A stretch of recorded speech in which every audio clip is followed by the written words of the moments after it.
എല്ലാവർക്കും പുതിയൊരു വീഡിയോയിലേക്ക് സ്വാഗതം. അപ്പം ഇന്നലെ വരെ നമ്മൾ 35 ക്വസ്റ്റ്യൻസ് ചെയ്ത് കഴിഞ്ഞു. ഇനി നമുക്ക് അടുത്ത ക്വസ്റ്റ്യനിലോട്ട് പോകാം. ഹിമാചൽ പ്രദേശിനെ ലഡാക്കുമായി ബന്ധിപ്പിക്കുന്ന ചുരം ഏതാണ്? ക്വസ്റ്റ്യൻ: ഹിമാചൽ പ്രദേശിനെ ലഡാക്കുമായി ബന്ധിപ്പിക്കുന്ന ചുരം ഏതാണ്? ബാരാലച്ച ലാ ചുരമാണ് ഉത്തരം. അങ്ങനെയാണെങ്കിൽ നാഥുല ചുരം എന്തിനെയാണ് ബന്ധിപ്പിക്കുന്നത്? നാഥുല ചുരം സിക്കിമിനെ ഇവിടെ നമ്മുടെ ഇന്ത്യൻ സ്റ്റേറ്റായ സിക്കിമിനെ ടിബറ്റിലുള്ള ചുംബി താഴ്വരയുമായിട്ടാണ്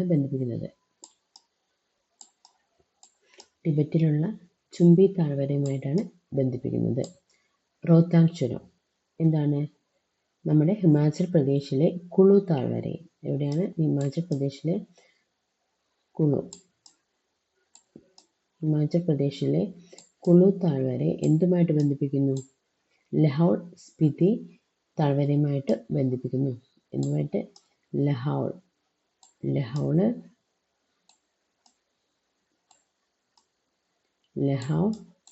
സ്പിതി ഈ ഒരു താഴ്വരയുമായിട്ട് ബന്ധിപ്പിക്കുന്നു. എന്തിനാ? ലഹൗൾ സ്പിതി താഴ്വരയുമായിട്ട് ബന്ധിപ്പിക്കുന്ന ചുരമാണ് റോത്താങ് ചുരം. ഇനി ബനിഹാൽ ചുരം എന്തുമായിട്ട് ബന്ധിപ്പിക്കുന്നു? ജമ്മുവിനെ ശ്രീനഗറുമായിട്ട് ബന്ധിപ്പിക്കുന്നതാണ് ബനിഹാൽ. എന്താണ്? ജമ്മുവിനെ ശ്രീനഗർ ആയിട്ട് ബന്ധിപ്പിക്കുന്നതാണ് ഏത്? ബനിഹാൽ ചുരം, ശ്രീനഗർ. ഓക്കെ, അപ്പോൾ മനസ്സിലായല്ലോ. 4 ചുരങ്ങൾ നമ്മൾ പഠിച്ചു. ബാരാലച്ചാല ചുരം ഹിമാചൽ പ്രദേശിനെ ലഡാക്കുമായിട്ട് ബന്ധിപ്പിക്കുന്നു. നാഥുല ചുരം സിക്കിമിനെ ചുംബി താഴ്വരയുമായിട്ട് ബന്ധിപ്പിക്കുന്നു. റോത്താങ് ചുരം കുളുവിനെ ലഹൗൾ സ്പിതി താഴ്വരയുമായിട്ട് ബന്ധിപ്പിക്കുന്നു. ബനിഹാൽ ചുരം ജമ്മുവിനെ ശ്രീനഗറുമായിട്ട് ബന്ധിപ്പിക്കുന്നു. അടുത്ത ക്വസ്റ്റ്യൻ: ഏത് രേഖാംശത്തിലെ സമയമാണ് ഇന്ത്യയുടെ പൊതുവായ സമയമായി അംഗീകരിച്ചിട്ടുള്ളത്? ഏതാണ്? ഉത്തരം 82.5 ഡിഗ്രി പൂർവ്വരേഖാംശമാണ്. ഓക്കെ, ഇനി അടുത്ത ക്വസ്റ്റ്യനിലോട്ട് പോവാം. ബൽവന്ത് റായ് മേത്ത കമ്മിറ്റി, അശോക് മേത്ത കമ്മിറ്റി എന്നിവയിൽ നിന്നുള്ള എന്തെല്ലാം നിർദ്ദേശങ്ങളാണ് ഇന്ത്യയുടെ 73/74 ഭരണഘടനാ ഭേദഗതിയിൽ ഉൾപ്പെടുത്തിയിരിക്കുന്നത്? നോക്കി, ഈ ബൽവന്ത് റായ് മേത്ത കമ്മിറ്റി ഏത് വർഷമാണ് നിയമിക്കപ്പെട്ടത്? 1957 ബൽവന്ത് റായ് മേത്ത കമ്മിറ്റി നിയമിക്കപ്പെട്ടത്. അശോക് മേത്ത കമ്മിറ്റിയോ 1977. ഏത് വർഷമാണ്? 1977. അപ്പോൾ ബൽവന്ത് റായ് കമ്മിറ്റി പറഞ്ഞത് എന്താണ്? ഇന്ത്യയിലെ ഗ്രാമങ്ങളിൽ 3 തലങ്ങളിലുള്ള ഭരണ സംവിധാനം വേണമെന്നാണ് ശുപാർശ ചെയ്തത്. അപ്പോൾ ത്രിതല പഞ്ചായത്ത് സംവിധാനം ആണല്ലോ. അപ്പോൾ ഇത് ശരിയാണല്ലോ. ബൽവന്ത് റായ് മേത്ത കമ്മിറ്റിയാണ് ഇത് ശുപാർശ ചെയ്തത്. രണ്ടാമത്തേത്, പഞ്ചായത്ത് സ്ഥാപനങ്ങൾക്ക് ഭരണഘടനാ സാധുത. അതും ശരിയാണ്. എന്താണ്? നമ്മുടെ അശോക് മേത്ത കമ്മിറ്റി ആണ് എന്ത് പറഞ്ഞത്? പഞ്ചായത്തി രാജ് സ്ഥാപനങ്ങൾക്ക് ഭരണഘടനാപരമായ പദവിയും സംരക്ഷണവും നൽകണമെന്ന് വാദിച്ചത്. മൂന്നാമത്തെ നോക്കാം. ഗ്രാമപഞ്ചായത്തിൽ പരോക്ഷ തിരഞ്ഞെടുപ്പ്. അത് തെറ്റാണ് കേട്ടോ. കാരണം എന്താ?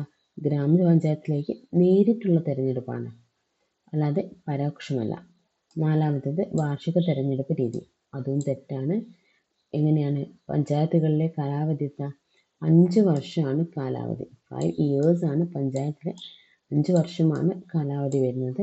അപ്പോൾ വാർഷിക തിരഞ്ഞെടുപ്പ് രീതിയല്ല. അപ്പോൾ ഇതിൽ ഉത്തരം 1ഉം 2ഉം മാത്രമാണ്. അടുത്ത ക്വസ്റ്റ്യനിലോട്ട് പോവാം. പ്രാചീന ശിലായുഗത്തിനെ കുറിച്ച് വിവരിക്കുന്ന വിവരങ്ങൾ നൽകുന്ന കേരളത്തിലെ പ്രദേശം ഏതാണ്? ഇടമലയാറാണ് ഉത്തരം. ഇടമലയാർ ഏത് ജില്ലയിലാണ്?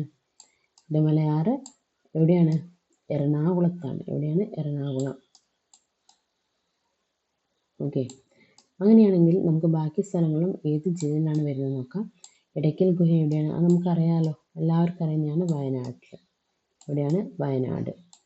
അതുപോലെ തന്നെ അമ്പുകുത്തി മല എവിടെയാണ്? ഈ ഒരു അമ്പുകുത്തി മല എവിടെയാണ്? വയനാട്ടിൽ തന്നെയാണ്. ബേക്കൽ കോട്ടയാണെങ്കിലോ? കാസർഗോഡ്. എവിടെയാണ്? കാസർഗോഡാണ്. ഓക്കെ അല്ലേ? കാസർഗോഡാണ് ബേക്കൽ കോട്ട വരുന്നത്. മനസ്സിലായോ ഈ 4 ഓപ്ഷൻസ്? ഓക്കെ, അപ്പോൾ നമുക്ക് അടുത്ത ക്വസ്റ്റ്യനിലോട്ട് പോകാം. കേരളത്തിലെ ആദ്യത്തെ ജലവൈദ്യുത പദ്ധതി ഏതാണ്? കേരളത്തിലെ ആദ്യത്തെ ജലവൈദ്യുത പദ്ധതി നമ്മൾ ചെറുപ്പം മുതലേ കേൾക്കുന്നതാണ് അല്ലേ? പള്ളിവാസലാണ് ഉത്തരം. ഏതാണ്? പള്ളിവാസലാണ് കേരളത്തിലെ ആദ്യത്തെ ജലവൈദ്യുത പദ്ധതി. അങ്ങനെയാണെങ്കിൽ നോക്കിയേ, ശബരിഗിരി എന്താണ്? ശബരിഗിരി കേരളത്തിലെ രണ്ടാമത്തെ വലിയ ജലവൈദ്യുത പദ്ധതിയാണ് എന്ത്? ശബരിഗിരി. അതെവിടെയാണ് വരുന്നത്? ശബരിഗിരി പത്തനംതിട്ടയാണ് കേട്ടോ. എവിടെയാണ്? പത്തനംതിട്ട. ശബരിഗിരി പത്തനംതിട്ടയാണ്. ഓക്കെ. ഇനി മുതിരം പുഴ. ഈ മുതിരം പുഴയിലാണ് നമ്മുടെ പള്ളിവാസൽ സ്ഥിതി ചെയ്യുന്നത്. എവിടെയാണ്? മുതിരം പുഴയിലാണ് പള്ളിവാസൽ സ്ഥിതി ചെയ്യുന്നത്. അപ്പം അടുത്ത ക്വസ്റ്റ്യൻ നോക്കാം. കേരളത്തിലെ ഏറ്റവും വലിയ കോട്ട സ്ഥിതി ചെയ്യുന്നത് ഏത് വില്ലേജിലാണ്? എവിടെയാണ്? നമ്മൾ നേരത്തെ പറഞ്ഞു, എന്ത്? ബേക്കൽ കോട്ടയെ പറ്റി പറഞ്ഞല്ലോ ഇല്ലേ? ആ ബേക്കൽ കോട്ടയാണ് കേരളത്തിലെ ഏറ്റവും വലിയ കോട്ട. അത് സ്ഥിതി ചെയ്യുന്നപ്പോൾ എവിടെയാണ്? നമ്മൾ പറഞ്ഞു കാസർഗോഡ്. എവിടെയാണ്? കാസർഗോഡാണ് കേരളത്തിലെ ഏറ്റവും വലിയ കോട്ട സ്ഥിതി ചെയ്യുന്നത്.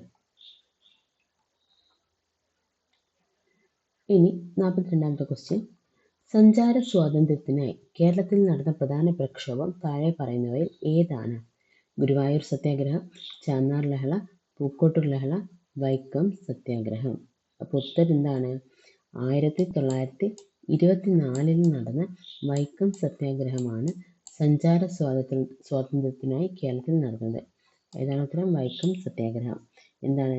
കോട്ടയം വൈക്കം മഹാദേവ ക്ഷേത്രത്തിന് ചുറ്റുമുള്ള വഴികളിലൂടെ താഴ്ന്ന ജാതിക്കാർക്കും നടക്കണമെന്ന് ആവശ്യം ഉന്നയിച്ചുകൊണ്ട് നടന്നതാണ് വൈക്കം സത്യാഗ്രഹം. ഓക്കെ. അതിൽ മെയിനായിട്ട് വരുന്ന ആൾക്കാർ ആരൊക്കെയാണ്? ഒന്ന് രണ്ടാൾ ഞാനിവിടെ എഴുതാം. എന്താണ്? കെ കേളപ്പൻ അല്ലേ? കെ കേളപ്പൻ, ടി കെ മാധവനൊക്കെ ഇതിൻ്റെ വൈക്കം സത്യാഗ്രഹത്തിൽ മെയിനായിട്ട് വരുന്ന കുറച്ച് ആൾക്കാരാണ്. ഇവിടെ സ്പേസ് ഇല്ലാത്തതുകൊണ്ടാണ് ബാക്കി ഞാൻ ജസ്റ്റ് ഒന്ന് പറയാം. ആരൊക്കെയാണ്? K Kelappan, T K Madhavan, K P Kesava Menon, Mannathu Padmanabhan, George Joseph. ഇവരൊക്കെ എന്താണ്? വൈക്കം സത്യാഗ്രഹവുമായി ബന്ധപ്പെട്ട ആൾക്കാരാണ്. അതുപോലെ തന്നെ 1925 നമ്മുടെ ഗാന്ധിജി ഈ ഒരു സത്യാഗ്രഹത്തെക്കുറിച്ച് അറിഞ്ഞു. 1925 ഗാന്ധിജി ഈ വൈക്കം സത്യാഗ്രഹത്തെക്കുറിച്ച് മനസ്സിലാക്കി എങ്ങോട്ട് വന്നു? കേരളത്തിലേക്ക് വന്നിട്ടുണ്ട്. ഓക്കെ. അങ്ങനെ കേരളത്തിൽ വൈക്കം അദ്ദേഹം സന്ദർശിച്ചിട്ടുണ്ട്. ഇനി ഈ വൈക്കം സത്യാഗ്രഹത്തെ പിന്തുണച്ച് നടന്ന ജാഥയാണിത്, സവർണ ജാഥ. ഏതാണ്? വൈക്കം സത്യാഗ്രഹത്തെ പിന്തുണച്ച് വന്ന ജാഥയാണ് സവർണ ജാഥ. ഓക്കെ. സവർണ ജാഥ അതെന്താണ്? വൈക്കത്ത് നിന്ന് തിരുവനന്തപുരത്തേക്ക് ഒരു ജാഥ നടത്തിയതാണ്. ആരാണ് നടത്തിയത്? മന്നത്ത് പത്മനാഭൻ്റെ നേതൃത്വത്തിൽ. ഓക്കെ. ഞാനിവിടെ മന്നത്ത് മാത്രമേ എഴുതുന്നുള്ളൂ. മന്നത്ത് പത്മനാഭൻ്റെ നേതൃത്വത്തിലാണ് ഈ ഒരു സവർണ ജാഥ നടന്നത്. അങ്ങനെയാണെങ്കിൽ ഗുരുവായൂർ സത്യാഗ്രഹം ഏത് വർഷമാണ് നടന്നത്? ഗുരുവായൂർ സത്യാഗ്രഹം 1931 നടന്നത്. ഇതിൻ്റെ പ്രധാനപ്പെട്ട ഒരു നേതാവ് ആരാണ്? കെ കേളപ്പൻ തന്നെയാണ്. ഓക്കെ. ഗുരുവായൂർ സത്യാഗ്രഹം കെ കേളപ്പൻ. ചാന്നാർ ലഹള എപ്പോഴാണ് തുടങ്ങിയത്? 1813 ചാന്നാർ ലഹള ആരംഭിച്ചത്. അല്ലെങ്കിൽ ഇതിനെ പറയുന്ന മറ്റു പേരാണ് മാറുമറയ്ക്കൽ ലഹള അല്ലെങ്കിൽ മേൽമുണ്ട് സമരം. മാറുമറയ്ക്കൽ സമരം അല്ലെങ്കിൽ മേൽമുണ്ട് സമരം. ഇതാണ് ചാന്നാർ ലഹള. ഇനി പൂക്കോട്ടൂർ ലഹള ഏത് വർഷമാണ്? 1921 പൂക്കോട്ടൂർ ലഹള.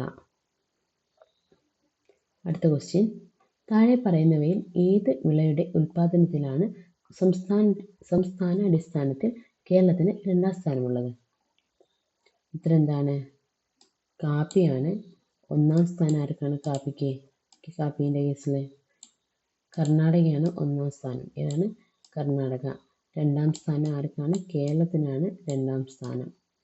കാപ്പി വിള ഏറ്റവും കൂടുതലുള്ളത് കർണാടകയിലാണ്. അത് കഴിഞ്ഞിട്ടാണ് നമ്മുടെ കേരളം വരുന്നത്. ഇനി തേയിലയുടെ കേസിലാണെങ്കിലോ ഏറ്റവും കൂടുതൽ തേയില ഉൽപ്പാദിപ്പിക്കുന്ന ഇന്ത്യയിലെ സ്റ്റേറ്റ് ഏതാണ്? ഏത് സ്റ്റേറ്റാണ് ഏറ്റവും കൂടുതൽ തേയില ഉൽപ്പാദിപ്പിക്കുന്നത്? ഓക്കെ, അസം ആണ് ഇന്ത്യയിൽ ഏറ്റവും കൂടുതൽ തേയില ഉൽപ്പാദിപ്പിക്കുന്നത്. നമ്മുടെ കേരളത്തിന് 4th പൊസിഷനാണ്. ഏതാണ്? 4ാം സ്ഥാനമാണ് ഏത്? കേരളം. തേയില ഉൽപ്പാദനത്തിൽ 4ാം സ്ഥാനമാണ് ഏത് വരുന്നത്? നമ്മുടെ കേരളം വരുന്നത്.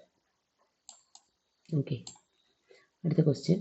2ാം പിണറായി സർക്കാരിൻ്റെ പുതിയ പട്ടികജാതി പട്ടികവർഗ പിന്നോക്ക ക്ഷേമ വകുപ്പ് മന്ത്രിയാണ് OR കേളു. അദ്ദേഹം ഏത് മണ്ഡലത്തിൽ നിന്നുള്ള MLA ആണ്? അപ്പോൾ ഏതാ ഉത്തരം?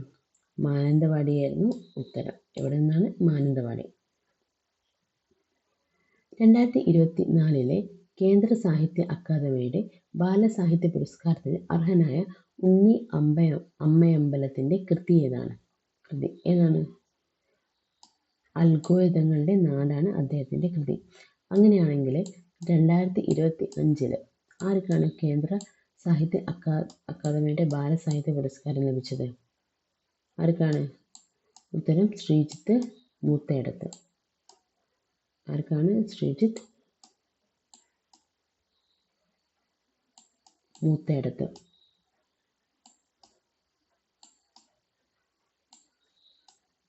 ഓക്കെ, മൂത്തേടത്താണ്. ശ്രീജിത്ത് മൂത്തേടത്താണ് ഉത്തരം. അദ്ദേഹത്തിൻ്റെ കൃതി ഏതായിരുന്നു? പെൻഗ്വിനുകളുടെ വൻകരയിൽ. ഏതാണ്? പെൻഗ്വിനുകളുടെ വൻകരയിൽ എന്ന് പറഞ്ഞ കൃതിക്കാണ് അദ്ദേഹത്തിന് കേന്ദ്ര സാഹിത്യ അക്കാദമിയുടെ ബാലസാഹിത്യ പുരസ്കാരത്തിന് അർഹനായത്. പെൻഗ്വിനുകളുടെ വൻകരയിൽ. വൻകരയിൽ. ഓക്കെ, അപ്പം ഈ ക്വസ്റ്റ്യൻ മനസ്സിലായല്ലോ.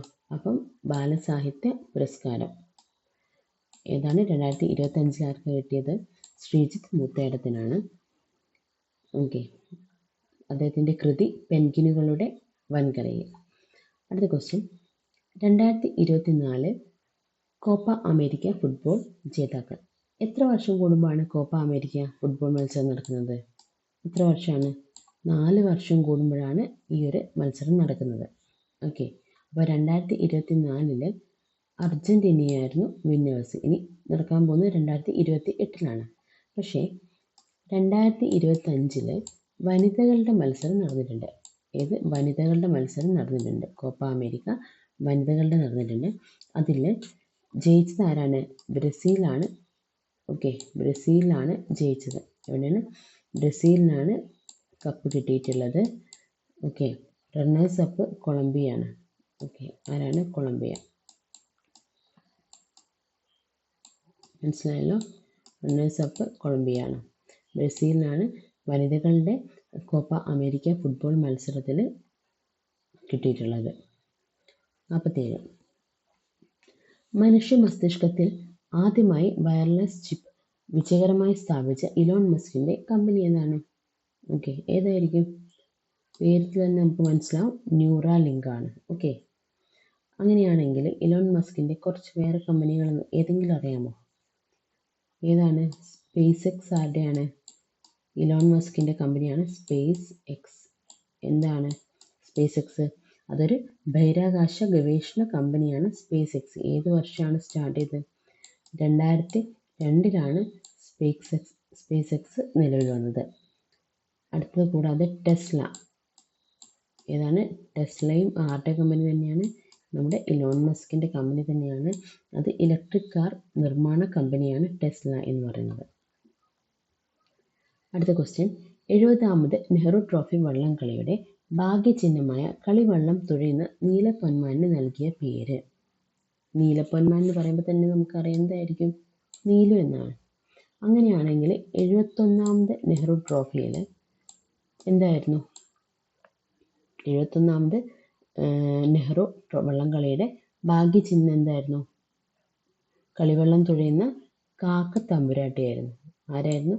കാക്കത്തമ്പുരാട്ടിയായിരുന്നു. ഇവിടെ നീലപ്പൊന്മാനാണെങ്കിൽ ഓക്കെ, ഇവിടെ എന്തായിരുന്നു? കാക്ക തമ്പുരാട്ടി ആണ്. അപ്പോൾ നമുക്ക് കാക്കത്തമ്പുരാട്ടിക്ക് ഒരു പേര് കൊടുക്കണമല്ലോ. എന്തായിരിക്കും കാക്കത്തമ്പുരാട്ടിയുടെ പേരെന്തായിരിക്കും?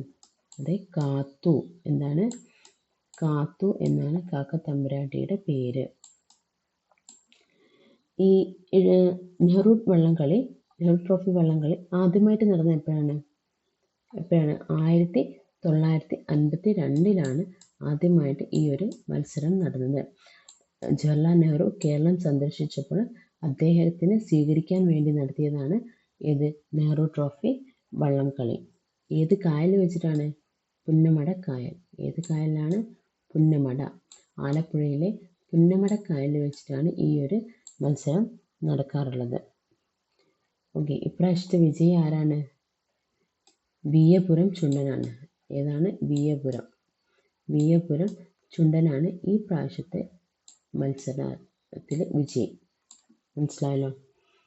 അടുത്ത ക്വസ്റ്റ്യൻ, 2024 പാരീസ് ഒളിമ്പിക്സിൽ ഇന്ത്യക്ക് വേണ്ടി നീരജ് ചോപ്ര ജാവലിൻ 89.45 മീറ്റർ എറിഞ്ഞ് വെള്ളി മെഡൽ സ്വന്തമാക്കി.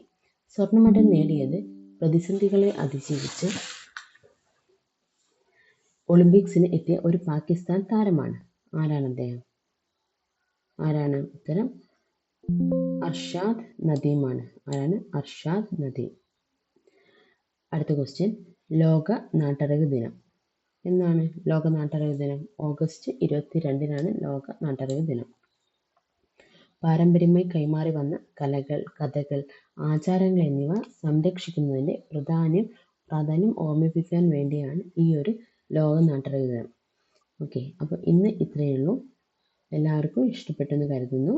ഓക്കെ, ഇനി ഇതിൻ്റെ ബാക്കി ക്വസ്റ്റ്യൻസ് ആയിട്ട് നമുക്ക് നാളെ കാണാം. Thank you.